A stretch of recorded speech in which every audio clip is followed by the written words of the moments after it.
Following his great victory over the Carthaginian forces in Hispania, Publius Cornelius Scipio, soon to be named Africanus, was elected consul in 205 BC. He was assigned to the province of Sicily, where he spent a year preparing for his grand invasion of North Africa. Following some minor setbacks, his army, consisting of a mix of seasoned troops and raw recruits, was ready by the following year. In the summer of 204, Scipio set sail for the rich province of Imperator on the east coast of ancient Libya. His armada, however, was blown off course, and the Roman armies, numbering close to 30,000 men, landed near Utica, north of Carthage. Scipio had enough provisions for 45 days, allowing him ample time to set up a well-defensible camp. The Carthaginians sent a small cavalry raid, but it was easily defeated. Although the invasion of Africa seemed destined for years, it appears that Hasdrubal Gisco failed to prepare for that eventuality. The Carthaginian fleet was in no shape to harass the Romans, and they could freely transport plunder and resources to and from Sicily. Only when the Roman armies landed did Hasdrubal start gathering a defense force, giving the enemy valuable time to prepare. The previous year, the Numidian prince Massinissa was caught up in a war of succession. Although he briefly held the throne of eastern Numidia, he was driven out by his rival Syphax, who united the entire region under his rule. Hearing the news of the Roman arrival, Massinissa and his entourage of 200 cavalry hurried to their aid. Given their importance in the upcoming battle, it's likely that more Numidian horsemen soon followed. The Carthaginians sent another cavalry unit, numbering around 4,000 horsemen, to raid the Roman camp. However, they quickly realized they were duly outmatched and retreated to the nearby Saleca. Scipio sent Massinissa to lure out the Punic force, and they took the bait. While pursuing the Numidians, they were surrounded by Scipio and his Roman cavalry and destroyed. If Scipio had any doubts about his new ally, they were all but gone, and the Numidians were handsomely rewarded. The town of Saleca was easily captured, and large amounts of plunder were taken. By now, the Roman granaries built along the coast were overflowing. Scipio now advanced towards Utica, the largest and best defended town north of Carthage. He was hoping to make it his base of operations. Numerous siege engines were constructed, and Scipio launched attacks from both land and sea. According to our ancient sources, the attacks lasted for 40 days, but the defenders held on, inflicting heavy damage to the Romans. Hasdrubal and Syphax finally gathered their forces and moved in, forcing Scipio to call off the attacks. Both Polybius and Livy state that Hasdrubal had 30,000 foot and 3,000 horse, while Syphax had 50,000 and 10,000 respectively. While the strength of the Carthaginian army seems plausible enough, the Numidian numbers are likely exaggerated. Modern estimates put the combined force at around 54,000, still heavily outnumbering Scipio's 30 or so thousand. The two armies encamped near the Romans, but neither side was eager for an engagement. Scipio, still hoping to win over Syphax, began negotiations with the Numidian. However, he remained infatuated with his Punic wife and refused to betray his allies. Nonetheless, Syphax offered to mediate talks between the Romans and the Carthaginians. Scipio agreed and entered into negotiations with the Numidian king, but he never intended to accept the offer. Once the terms were agreed, in the spring of 203, he backed down, claiming his officers opposed the treaty. The terms proposed during these negotiations were not too dissimilar from the final terms agreed at the end of the war. The Romans would leave Africa and Hannibal would leave Italy. The current territorial gains would remain in place, confirming the Romans as masters of Hispania and the Western Mediterranean at large. This has led many historians, both ancient and modern, to wonder why exactly Scipio broke off negotiations. Did he choose to pursue personal glory instead? Did he plan to further dismantle the Carthaginian Empire in order to prevent future threats from arising in Africa? Or did he simply see a glaring military weakness too tempting to ignore? It is unlikely we will ever learn the true motivation behind this decision. Scipio used this time to thoroughly survey the Carthaginian position, and once the negotiations were called off, he prepared a night attack. To maintain secrecy, the plan was withheld from the legions until the last possible moment. On the night of the attack, the army was divided into two forces. One, commanded by Gaius Laelius, was to attack the Numidian camp, while the other, under Scipio himself, would target the Carthaginians. Massinissa and his Numidians covered all escape routes from the camps. Laelius initiated the assault by setting fire to the poorly organized Numidian camp. Cramped lodgings, constructed out of reeds, easily caught fire, and the blaze quickly spread throughout the camp. Amidst this chaos, many soldiers were unaware of the Roman attack, and they were cut down while trying to extinguish the flames. Others, attempting to flee the legions, were mowed down by Massinissa. The Carthaginians, seeing the raging blaze in the allied camp, rushed in to aid them, but they too were caught off guard by the Romans. Scipio and the rest of the army then successfully set fire to the Punic camp. The attack was devastatingly successful, with most of the army perishing in the flames or cut down while trying to flee. According to ancient accounts, 40,000 men were killed and 5,000 taken prisoner. Both commanders escaped with a small force. Instead of pursuing the defeated enemy and bringing the war to a swift end, Scipio returned to the siege of Utica, allowing the commanders to gather a new force. Hasdrubal and Syphax levied fresh troops and met in the area of the Middle Bagradas River, known as the Great Plains. They were joined by a new army of Celtiberian warriors, numbering 4,000. In total, the two generals gathered around 30,000 troops. Upon hearing the news of this new army, Scipio left a small force to maintain the siege of Utica and rushed off to meet the Carthaginians. The exact number of troops under his command is unknown, but it is estimated to be around 20,000, making him still significantly outnumbered by his counterparts. After a swift march, Scipio reached the Punic forces. He pitched his camp close by, and following a few days of cavalry skirmishes, the two armies joined battle. The Romans deployed in the usual three-line formation, with their cavalry on the right wing and Massinissa and his Numidians on the left. Hasdrubal placed his best troops, the Celtiberians, in the center. The Carthaginians were on their right, with Syphax and his Numidians on the left. Newly raised and inexperienced Punic troops proved no match for Scipio's battle-hardened legions. The battle began with Massinissa leading a formidable charge against the Carthaginian cavalry. Seeing his onslaught, they quickly broke and fled the field, soon followed by Syphax and his horsemen. Seeing the cavalry retreat, the infantry realized the battle was over even before it had truly begun, and they too fell into a rout. The Celtiberian troops, now standing alone against the immense Roman legions, held their ground. Unfamiliar with the foreign lands of Africa, they perhaps saw no avenue of escape. The Roman second and third lines enveloped the Spaniards, and they were killed to the last man. Their sacrifice bought enough time for Hasdrubal and Syphax to escape. After this defeat, we hear no more of Hasdrubal Gisco.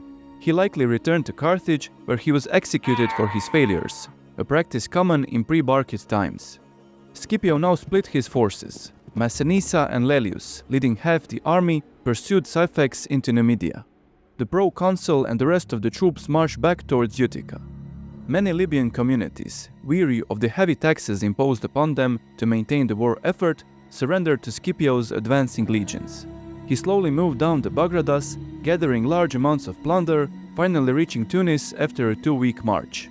Only when he was on the Carthaginian doorstep did the authorities in the city send out their new fleet, numbering 100 warships. From his position near Tunis, Scipio could see the fleet leaving the city, and he rushed ahead of the army to prepare his men at Utica. The outnumbered Roman warships were surrounded by a wall of transport ships tied together.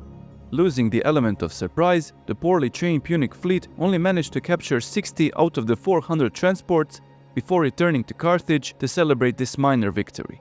The fleet would occasionally sail out, but it would not attack the Roman position again. By now, Massinissa and Lelius had caught up with Syphax deep within Numidian territory. The king gathered a fresh force, and the two sides clashed. Although his initial cavalry charge was successful, the Romans held their ground and eventually drove the Numidians back. During the confusion, Syphax fell from his horse and he was captured on the battlefield. Following the victory, Cirta, the Numidian capital, surrendered peacefully to Massinissa. Syphax's wife, Sophonisba, the daughter of Hasdrubal, was taken together with the city. She pleaded with Massinissa not to hand her over to the Romans. Acting impulsively, he took her as his own wife. This news was most unwelcome in the Roman camp. The Romans saw Numidians as fickle allies, and close ties between Massinissa and a Carthaginian noblewoman stirred new fears. Scipio reprimanded Massinissa and claimed Sophonisba as a Roman prisoner. Stricken with grief, the young Numidian king sent his new wife a gift of poison. Brought up in the Carthaginian world, full of stories of noble suicides, Sophonisba took the poison without hesitation. To ease Massinissa's sorrows, Scipio publicly proclaimed him the king of the Numidians and showered him with royal gifts. Thus ended the only romantic episode of the war. Massinissa was sent off to deal with Vermina, Syphax's son, who who was still holding out in Numidia. Scipio moved his forces to Tunis, strengthening the fortifications and making it his new base of operations. The roads to Carthage were now blocked, and provisions could no longer flow into the city. While making preparations for winter, he received word that the Carthaginians were finally ready to make peace. Having suffered 2 major defeats on home soil, the anti-war faction in the Senate finally prevailed. They agreed to recall Hannibal from Italy, but also sent 30 of their most senior members to negotiate with Scipio. The delegation threw themselves at the young general's feet, blaming Hannibal and his warmongering for starting this war. This was of course preposterous. These were the 30 most powerful men in the city, and it's more than likely that the majority of them were part of the pro-Barcid faction, but they had to shift the blame from themselves. Scipio was well aware of the 2 Barcid armies, Hannibal in Bruttium and Mago in Liguria. He was also likely aware that they had been recalled to Africa. This made him wary of the delegation, but he continued with the talks nonetheless. He too was eager to bring this war to a swift end. If Hannibal were to return, the consul currently shadowing him in Italy could follow him to Africa, where he would take over command, and with it all the glory away from Scipio. The second threat to his glory was Hannibal himself. Although he was confident in his military prowess, nothing could guarantee his victory against Rome's greatest opponent. As we have already stated, the terms agreed here were similar to the ones discussed near Utica. Hannibal and Mago would return to Africa. Carthage would renounce its claims to Spain and large islands in the Mediterranean. The Balearic Islands off the coast of Spain were added to this list. Additionally, they would also have to provide large amounts of food for Scipio's army and pay an indemnity of 5,000 silver talents. Worst of all, the Carthaginians would have to surrender all but 20 of their warships, formally ending their naval ambitions. With both sides content with this arrangement, the delegation was sent to Rome to ratify the treaty. An armistice was agreed, but Scipio refused to lift the blockade of the city, a potentially costly miscalculation. The only surviving account of the delegation's proceedings in Rome, that of Livy, is riddled with inconsistencies. He claims that the Carthaginians demanded a return to the status quo agreed at the end of the First Punic War in 241. Modern historians find this telling of events nonsensical, and in all likelihood, the Roman Senate ratified the treaty without alterations. While awaiting an answer from Rome, a large convoy carrying food from Sicily was caught in a storm and blown off course. Many of the ships ended up in the Bay of Carthage. The hungry and desperate populace demanded action from the Senate, which sent out the fleet to recover abandoned ships and haul them into the city. Furious, Scipio dispatched 3 envoys to demand the return of the ships and their cargo. However, Hannibal and his veterans had by then already sailed out from Italy and landed near Hadrumetum, where he started organizing a new army. The mood in Carthage was shifting, and calls for war were renewed once more. The envoys barely escaped with their lives, and hostilities resumed. Scipio was furious about the breakdown in talks, and he initiated an increasingly brutal campaign. Even communities that surrendered without a fight were enslaved and plundered. This harsh treatment prompted the authorities in Carthage to push Hannibal into a quick battle. However, he knew that his cavalry was heavily outnumbered and refused to act rashly. It's not clear why Scipio didn't attack him immediately after learning of his landing in Africa, but the Punic general was allowed time to consolidate his forces. The rest of 203 and early 202 was spent gathering and training troops. Remnants of Mago's force from Liguria returned to Carthage and joined up with Hannibal. Mago had died from his wounds while en route, leaving Hannibal as the sole surviving son of the great Hamilcar Barca. Hannibal hired new mercenaries and for the first time in the war levied Carthaginian citizens, a clear sign that they were in a desperate situation. He also persuaded one of Syphax's relatives to join him with 2,000 cavalry, doubling his numbers. Back in Rome, both newly elected consuls of 202 were hoping to be appointed to Africa to take over command, but Scipio and his allies still held sway in the Senate. The question was deferred to the people, who overwhelmingly voted to extend Scipio's imperium. However, one of the consuls, Tiberius Claudius Nero, a cousin of the former consul who had won a victory against Hasdrubal, was sent with the fleet to Africa and ordered to support Scipio from the sea. With threats from home subdued, Scipio could now pay full attention to the task at hand. Leading the bulk of his forces, Scipio continued ravaging Libya. He constantly sent messengers to Massinissa, demanding that he and his forces join up with the Romans. His campaign against Vermina was taking longer than expected. Eventually, in late October of 202, Hannibal moved from his camp in pursuit of the Romans. They met near Zama, an inland city 5 days' march from Carthage. Hannibal sent 3 spies to survey the Roman position, but they were captured.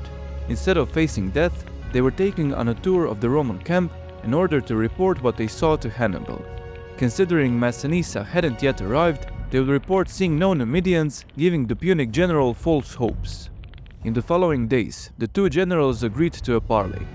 Finally, after all these years, the 2 greatest military leaders of their generation met face to face. The veracity of this meeting is sometimes questioned. It was very unusual for the generals in the ancient world to meet before the battle. But considering it was reported by most of the ancient writers covering the period, including Polybius, it's likely that it had indeed occurred. Both men knew Greek, but adhering to ancient formalities, they spoke in their native languages through interpreters.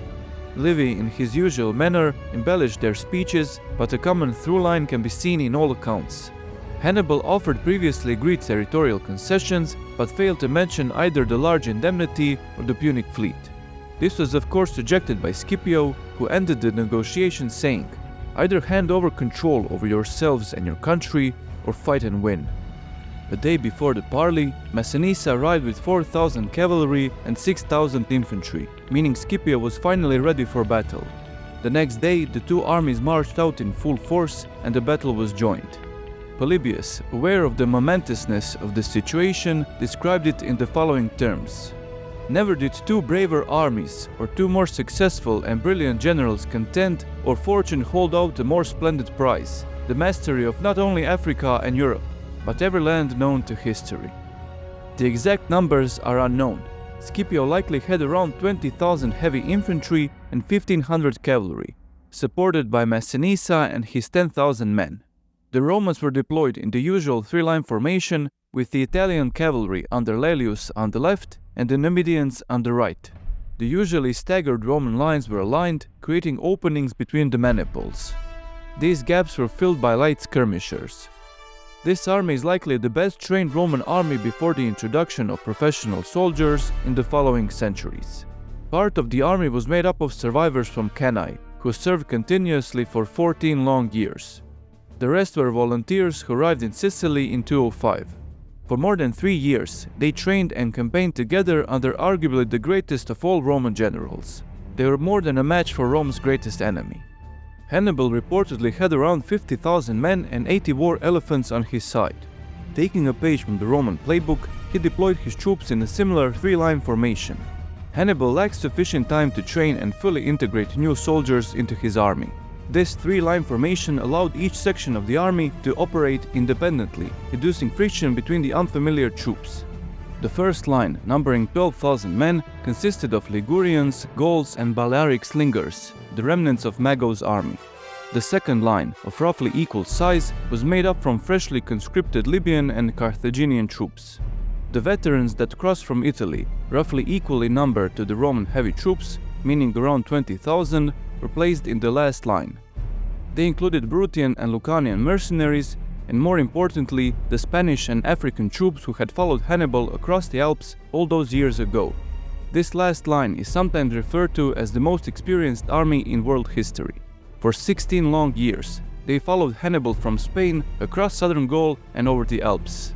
They campaigned in Italy, from Trebia over Trasimene to Cannae. They easily destroyed everything that the Roman state threw against them. These men and their general did not know defeat. Hannibal placed his Numidian cavalry on the left, opposite Massinissa, and his Carthaginian cavalry on the right, opposite Laelius and the Romans. Numbering around 4,000, for the first time in the war, his cavalry was heavily outnumbered by the Romans. 80 war elephants were placed in front of the first line. Hannibal gave the signal, and the battle began with an elephant charge. Seeing the large beasts approaching, the Roman trumpets sounded in unison, signaling the start of the attack. This sudden loud sound frightened the poorly trained elephants, and some on the left flank turned around and fled. As they rampaged away from the battle, they crashed into Hannibal's Numidian cavalry, causing mass confusion. Seizing the opportunity, Massinissa charged his countrymen, easily routing them. The rest of the elephants continued advancing towards the Roman line. Seeing their approach, the skirmishers moved aside, opening the gaps between maniples. The elephants, unwilling to crash into a solid wall of men, swerved into the open lanes. They were met with a barrage of javelins from all sides, and a large number of elephants and their crews were quickly killed. Turning to flee, the elephants charged towards Hannibal's right flank, again crashing into the cavalry. Laelius, not to be outdone by his Numidian counterpart, charged the Carthaginian cavalry and drove them from the field. Some authors inclined towards Hannibal claim this was done deliberately to draw away the numerically superior Roman cavalry. However, the same outcome might have been achieved with far less chaos by leaving out the elephant's charge. In reality, Scipio's masterful positioning proved crucial in these opening stages. Now, with the elephants gone and the Roman cavalry in hot pursuit of their Carthaginian counterparts, the Carthaginian first two lines advanced, with the veterans ordered to hold back. A desperate fight ensued, with both sides attacking with great ferocity. The Hastati in the first line were unable to break the mercenaries on their own, and they were eventually joined by the Principes. The two Roman lines, now working together, managed to finally break the Carthaginian resolve, and first the mercenaries and then the conscripts fell into a rout. Already exhausted, the Romans rushed after the fleeing enemy, breaking formation. Hannibal's veterans, unperturbed by the flight of their comrades, looked on from a distance. The rough terrain, now littered with corpses, made it impossible to maintain formation, and Hannibal waited for the Romans to come out to him. Amidst this chaos, Scipio sounded his trumpets. In a display of remarkable discipline, the Hastati fell back to reform the line. Abandoning the three-line deployment, Scipio placed the Hastati in the center, with the Principes and fresh Triarii on their flanks. After 16 long years of war and countless casualties on both sides, it had all come down to this: two solid lines of troops marching towards each other. Roughly equal in size and equally equipped, with Hannibal's veterans wearing Roman armor, there was no clear favorite.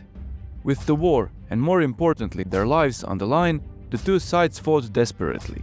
Heavy casualties were inflicted, but neither side could gain an advantage. It seemed like the fighting could go on indefinitely. However, Scipio had one final trick up his sleeve. Laelius and Massinissa, having chased off the Carthaginians, gathered their forces and charged back towards the field of battle. A sudden onslaught of the cavalry from the rear was enough to break the veterans, and in a move akin to Hannibal's, the Carthaginians were encircled and cut down. In the final act of irony, the survivors of Cannae, Rome's greatest defeat, inflicted the greatest and final defeat on Hannibal and Carthage as a whole. According to Polybius, the Carthaginians lost 20,000 men, with as many captured. On the other hand, the Romans lost 1,500, mostly in the center, a clear sign of a desperate struggle between the two armies. Following the battle, Hannibal fled to Handrumentum, and from there, after 36 long years, returned to Carthage. Scipio gathered the prisoners and spoils and marched back to his camp near Utica. He sent Laelius to report the news of this victory to the Roman Senate. Scipio then sent his army and navy to encircle Carthage in a display of force. Although utterly defeated, Carthage was still one of the best fortified towns of antiquity, and the Roman army had no hopes of taking it. Well aware of this, Scipio agreed to meet with the delegation to discuss terms. He met with the same 30 senators, and after a stern lesson about treachery, laid out his terms. All prisoners and deserters were to be returned without ransom. All war elephants had to be handed over, and the fleet was reduced to only 10 triremes. Carthage could keep its African territory, but had to recognize Massinissa and his substantially enlarged kingdom. They would also have to pay an indemnity of 10,000 silver talents, or around 350 metric tons, over the following 50 years. Carthage was forbidden from waging war outside of Africa, and within Africa only with Roman permission. Additionally, they had to provide food and pay for Scipio's army while they waited for the treaty to be ratified in Rome. The message was clear: Carthage would become one of Rome's client states. Some of the proud senators wanted to reject the treaty, but Hannibal, ever the realist, urged them to accept their fate. Finally, seeing the reality of their situation, the Senate agreed to the imposed terms. With winter setting in, a delegation could not be immediately sent to Rome. It was only in late February or early March that they finally embarked. This delay caused unforeseen friction at the final hour. Winter of 201 was apparently so severe that it postponed the consular elections until after the Ides of March, the usual start of the consular year. The delegation had to wait out the election, and once new consuls were chosen, fresh problems sprang up. One of the consuls, Gnaeus Cornelius Lentulus, sought to hijack the African campaign and take the credit for the conquest of Carthage. He went further than his predecessors, even blocking the Senate from discussing the peace treaty. Ultimately, the tribunes of the plebs had to step in and force the Senate to ratify the treaty. A delegation of priests and senators was sent to Carthage to conduct the proper peace ceremony. Finally, in early 201, war that had raged on for 17 long years and ravaged large parts of Italy, Spain, Sicily, and North Africa was brought to an end. According to some accounts, over 300,000 Italian troops perished in the conflict, along with countless more Africans, Spaniards, and Gauls. No fewer than 4,000 Roman prisoners were released, deserters and elephants were handed over, and according to Livy, as many as 500 ships were sailed out of the harbor and put to the torch. As the Carthaginians watched on from the city, the realization finally sank in. Once the greatest naval power in the Mediterranean, Carthage was now no more than a shadow of its former self.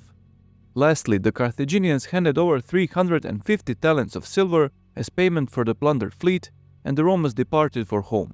Most of the army sailed directly for Rome, but Scipio and a small escort disembarked at Lilybaeum. From there, he marched to Rome in a victorious procession, visiting numerous towns along the way.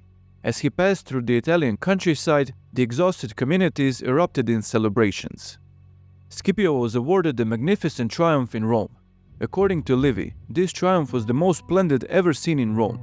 Scipio personally sponsored several days of festivities, including races, gladiatorial combats, and plays.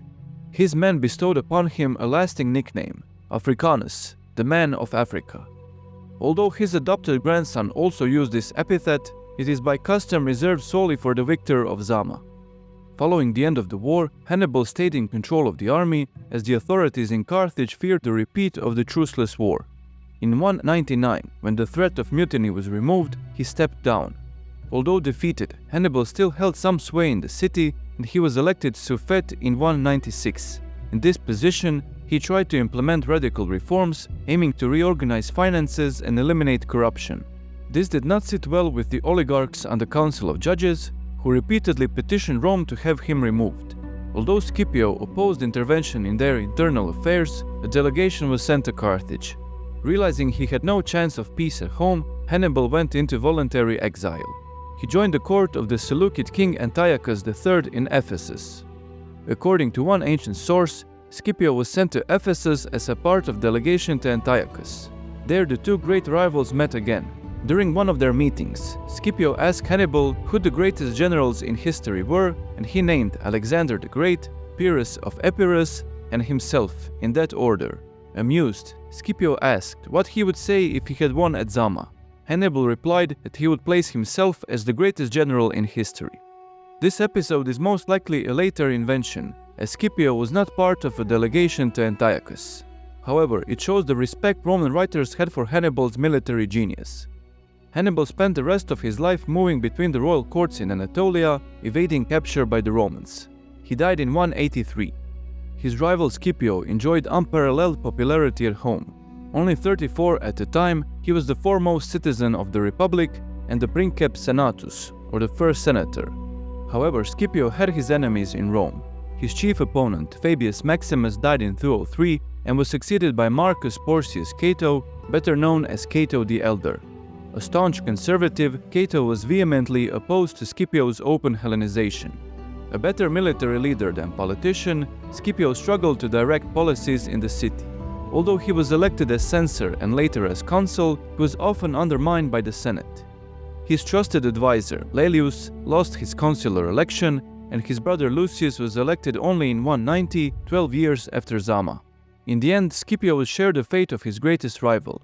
Amidst a corruption scandal, Scipio abandoned Rome and retired to his country estate, where he also died in 183. In the aftermath of the Second Punic War, the Roman Republic was the undisputed master of the Western Mediterranean. It controlled lands from Spain in the west to the Adriatic in the east. Various peoples, including Italians, Greeks, Gauls, Iberians, and many others, were incorporated into a unified state with central authority. Although Rome was still governed as a republic, the first traces of an empire can be found during this post-war period. The era of aggressive expansion was about to kick into high gear. Once the magnificent riches started pouring into the city, all hopes of controlling the victorious generals were gone. Julius Caesar is often blamed for the death of the Republic, but Rome became an empire long before it officially had an emperor. Join us next time as we discuss the Roman expansion into Greece.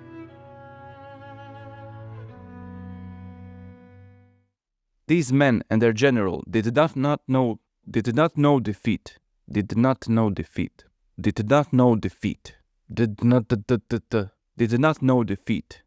Didn't know defeat.